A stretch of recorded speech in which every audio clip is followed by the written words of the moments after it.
मार्च नंतर अर्थात 1 एप्रिलपासून बँकेसंबंधी अनेक बदल झालेत आणि जर तुम्ही क्रेडिट कार्ड वापरत असाल तर हे बदल समजून घ्या, नाहीतर तुम्हाला अडचणी निर्माण होऊ शकतात। सरकारनं आणलेल्या नवीन नियमामुळे आता क्रेडिट कार्ड वापरूनही कर भरण्याची परवानगी मिळणार आहे। आधी हे पेमेंट फक्त डेबिट कार्ड किंवा नेट बँकिंगद्वारे करता येत होतं, पण आता क्रेडिट कार्डचा पर्याय उपलब्ध करण्यात आला आहे। समजा जर एखाद्या कंपनीनं आपल्या कर्मचाऱ्याला क्रेडिट कार्ड दिलं असेल तर त्या वापरावर करपात्र मूल्यावर कर लागू होऊ शकतं।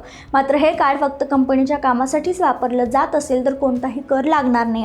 नवीन आयकर नियमानुसार तुम्ही एखाद्या बँकेकडून किंवा संस्थेकडून क्रेडिट कार्ड घेत असाल तर पॅन कार्ड देणं आता अनिवार्य आहे। यामुळे क्रेडिट कार्ड सिस्टमशी लिंक करणं सोपं होईल।